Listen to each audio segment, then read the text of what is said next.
Hindi daw siya mag-attend ng fifth SONA. Yan o, breaking news. Senator Alan Peter Cayetano hindi dadalo sa SONA. Protest Minority Leader Alan Peter Cayetano sa ikalimang State of the Nation address ng ating Pangulo ngayong Lunes. Paraan daw niya ito para magprotesta laban sa niya gumuguhong demokrasya mga financial records. Hindi po siya pagpapakita ng delikadesa, kundi isa po siyang desperado, mga kababayan, na pag-amin na hindi niya kayang ipaliwanag ang nawawalang bilyon-bilyon na pondo ng bayan. So, magpapakasasa mga kababayan sa bilyon-bilyon na pondo at kapag sisingilin na ng Kongreso, ay ang gagawin po, magre-resign na lang para hindi mabuksan ang mga nakatagong bank account. So, that will be a very nagbabagang mga balita at pagtalakay sa mga isyu ng lipunan. Bulsa, opinyon, banat at paglalantad sa katotohanan. Bulsa, what you see is what you get. You decide. Yeah, po mga kababayan, si Dante Maravillas. Ready na yung ating Pangulong Bongbong Marcos para sa kanyang fifth SONA. Yan o, mga kababayan. Fifth SONA, State of the Nation Address, July 27, 2026. Na ang sabi, may pasabog yung ating Pangulong Bongbong Marcos, earth-shaking, na babanggitin yung ating Pangulo. Earth-shaking, may pasabog, kaya abangan po natin 4 o'clock in the afternoon. Kaya siguro si Alan Peter Cayetano, nang pa-interview kanina sa mainstream media, hindi daw siya mag-attend ng fifth SONA. Yan o, breaking news. Senator Alan Peter Cayetano hindi dadalo sa SONA. Protest Minority Leader Alan Peter Cayetano sa ikalimang State of the Nation address ng ating Pangulo ngayong Lunes. Paraan daw niya ito para magprotesta laban sa niya gumuguhong demokrasya. Magmomonitor na lang daw ang senador. At nagdamit itim, mga kababayan yung magkapatid. Yan o, dumating na siya sa Senado. Alan Peter Cayetano, pure na itim. Bilang simbolo ng kanyang protesta. Ibagay naman yung itim sa inyo po kasi maitim ang budhi ninyo. Tulad ng amo ninyong si Sara na nasa hindi mag-attend kasi nasa paglakwatsa, nasa pagbakasyon. At ang bagay po sa inyo, praktisin na ninyo yung damit ni Marcoleta, orange, na may litrang P. Peter, para makumpleto na yung BGMP.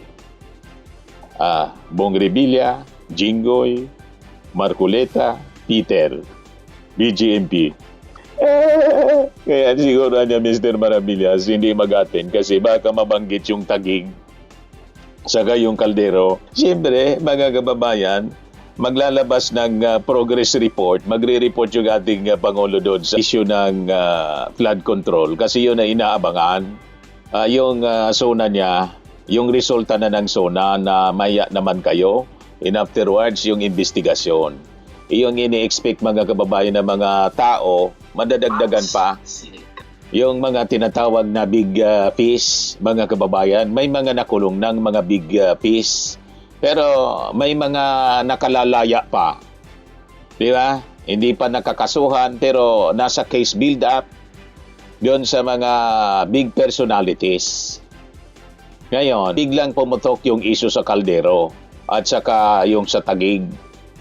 Baka mabanggit kasi, kaya magmomonitor na lang daw siya sa SONA ng ating Pangulo. And afterwards, magka-counter SONA din siya. Sabayan mo na lang yung SONA mamaya habang nagsusuna yung ating Pangulo, nagla-live selling ka din. Lang siyempre, wala man na manonood sa yung marami. Mga DDS lang siguro. Mas marami pa rin siyempre manonood sa makabuluhang SONA ng ating Pangulong Bongbong Marcos. Tama po. Abangan po natin mga kababayan. Andang-anda na yung lahat.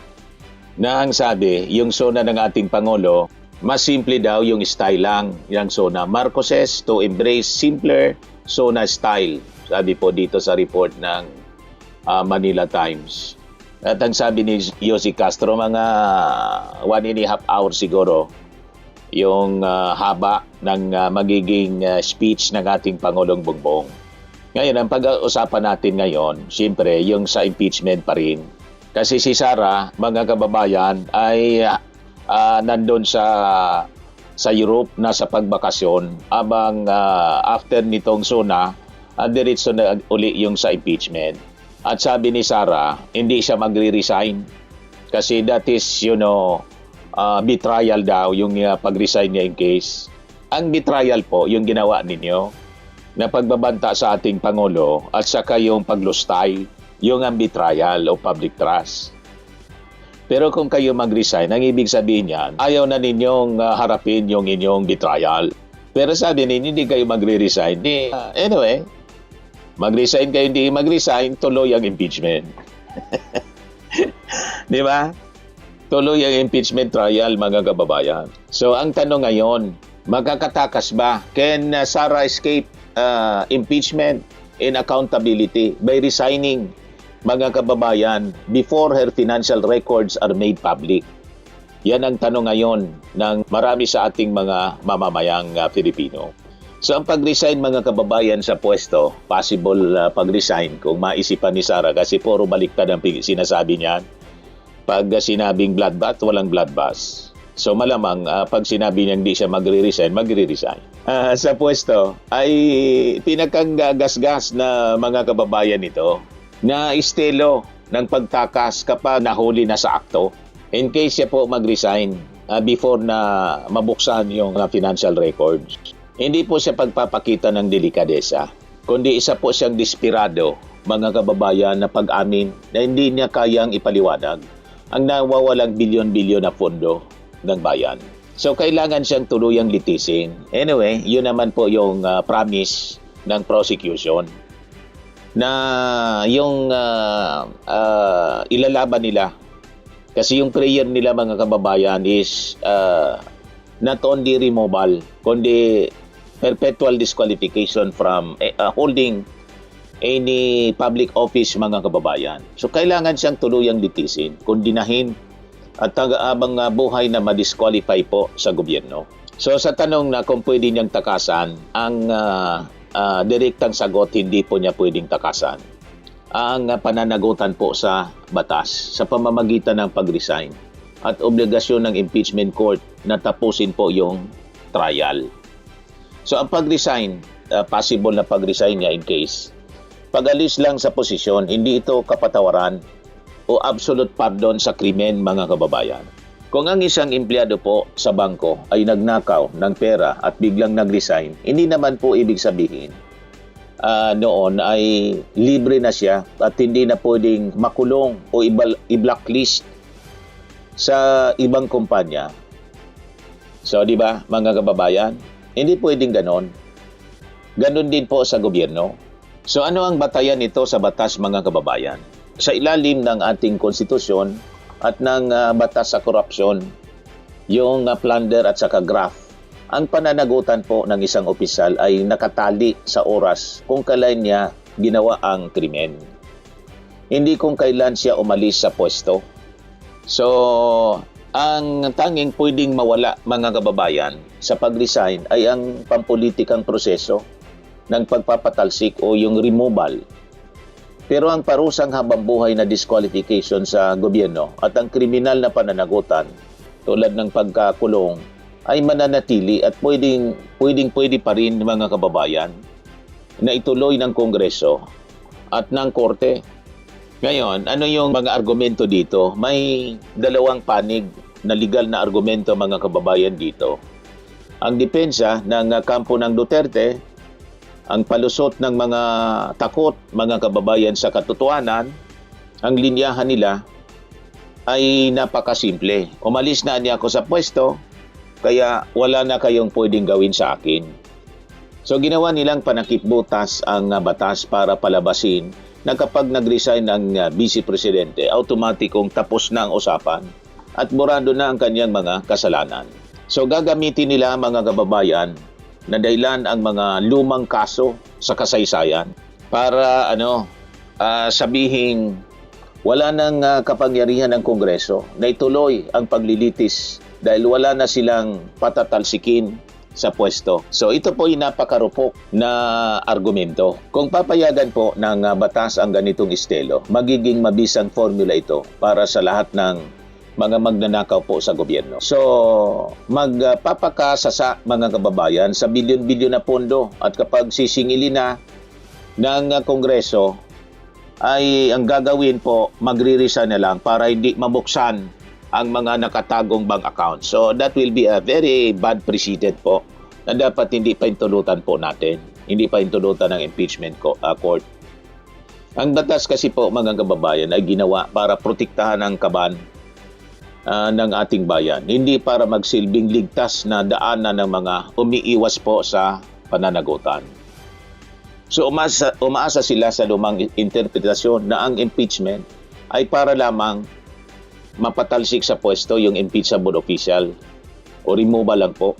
So pilit nila mga kababayan na binabaon ang katotohanan na ang impeachment ay may dalawang bahagi sa ilalim ng ating saligang batas.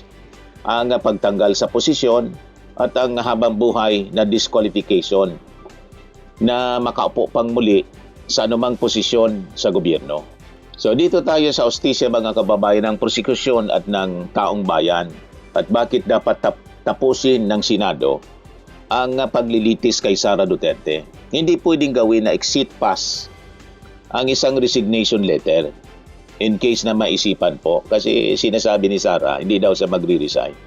Pero tingin ko magre-resign mga kababayan kasi puro baliktad siya kung magsalita. Baliktad mga kababayan sa kanyang mga pahayag ang kanyang ginagawa. Ang impeachment court mga kababayan, hindi lang para isang kumpanya na kapag nag-resign ang empleyadong nagnakaw, hayaan na siyang umalis na lang. May batas tayo at may obligasyon ng Senado na tapusin ang paglilitis hanggang dulo. So, ang nakatalagang parusa dito yung perpetual disqualification.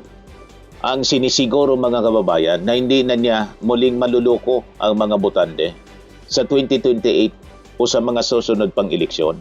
So kung talagang malinis po yung konsensya ng Vice Presidente, bakit siya tatakbo at magre-resign bago pa man ilabas yung mga bank records niya po? So ang taong walang itinatago ay buong tapang na hinaharap po ang paglilitis para linisin ang kanyang pangalan. Ang pagtakas po sa pamamagitan ng pagbibitiw ay ang pinakang malaking patunay ng guilt o pag-aming hindi kayang ipagtanggol ang mga maanumalyang dokumento sa harap po ng publiko. So ayon mga kababayan sa Section 37 ng Article 11 ng ating Philippine Constitution, ang hatol sa mga kaso ng impeachment ay hindi po nagtatapos sa pagpapatalsik lamang. Judgment in cases of impeachment shall not extend further than removal from office, sabi po sa ating saligang batas. Impeachment shall not extend further than removal from office and disqualification, sabi po, to hold office, any office under the Republic of the Philippines. Dahil magkaiba mga kababayan, magkahiwalay at magkaiba ang parusang removal o pagtatanggal at disqualification, pagbabawal na makaupong muli ang pagkakawala ng posisyon dahil po sa pag-resign ay hindi po nagpapawalang bisa sa natitirang parusa. So may jurisdiction at may legal na tungkulin po ang Senado na ituloy ang paglilitis para formal na ipataw ang habang buhay na disqualification po.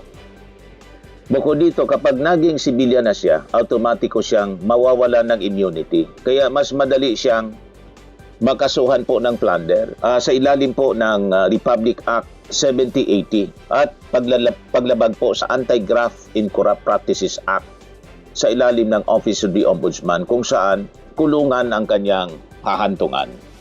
Ngayon, simula kasi po nung maupo siya noong 2022 bilang Vice Presidente at naging DepEd Secretary, lumalabas humigit kumulang sa 1.4 trilyon na kabuang pondo ng bayan ang dumaan at tinawakan sa ilalim ng kanyang pamumuno, mga kababayan. So napakalaki, dambuhalang pondo po, 1.3 trilyon. Ang nakapagtataka at ang nakapanlulumo dito mga kababayan, sa kabila ng dambuhalang trilyong budget na yan, wala tayong nakitang malaking proyekto po. Walang makabuluhang programa at walang matitinong pasilidad na naipatayo para sa ating mga mamamayang Filipino. So ang tanging naging maingay at mabilis na nagasta ay ang kanyang controversial na confidential funds na naubos lamang po sa loob ng ilang araw.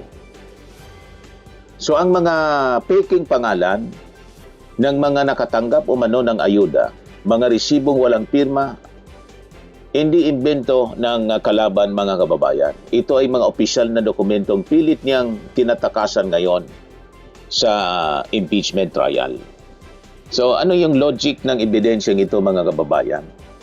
Ang trilyong pondo na dumaan sa kanyang mga kamay ay dapat may malinaw na katumbas na proyekto at pakinabang para sa ating mga mahihirap. Dahil walang naipakitang malaking output pero may malaking notice of disallowance yung Commission on Audit, malinaw na may kailangan ay paliwanag at panagutan mga kababayan.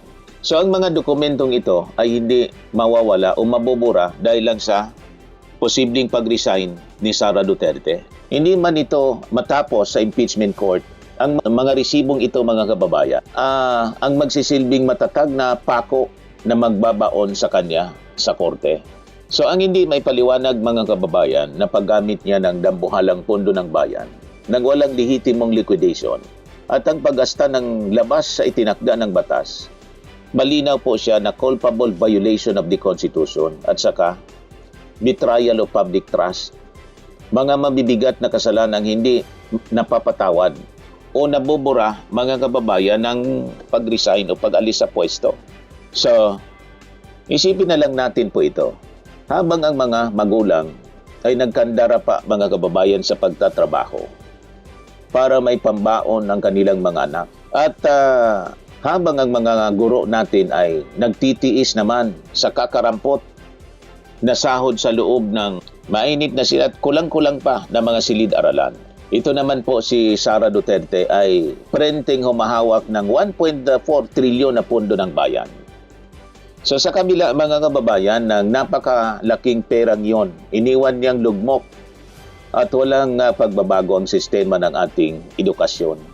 Habang mabilis na nililiquidate ang milyon-milyong pisong pondo ng bayan. Tulad po ng kanyang confidential funds na sa unang ulat, in 11 days ubos, 125 million.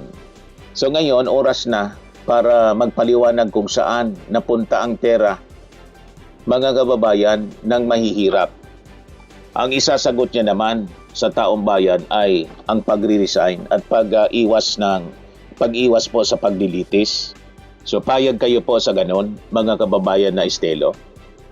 So ang korupsyon ay hindi lang simpleng pagnanakaw. Ito po ay tahasang pag-iba sa kinabukasan ng milyon-milyong Pilipino, batang Pilipino na nawalan po ng maayos na edukasyon. Dahil napunta ang pondo sa mga kickbacks, sa mga secret black holes, mga kababayan.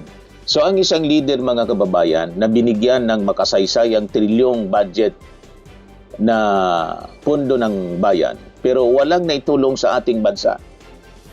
Walang respeto sa pampublikong pondo at duwag kapag pinapanagot na sa ating batas ay hindi kailanman karapat-dapat na pagkatiwalaan pong muli. So ang pag-resign ni Sara Duterte ay hindi pagpapakita po ng prinsipyo. Ito ay huling hirit ng isang nahuling korap na mabilis na tumatakas mga kababayan bago mabuksan ang kanyang mga financial records.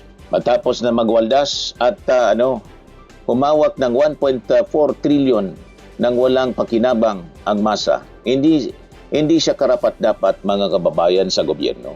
So may obligasyon ang Kongreso sa ilalim po ng Section 37 ng Article 11 ng ating konstitusyon na tapusin ang paglilitis upang ipataw ang habang buhay na disqualification po.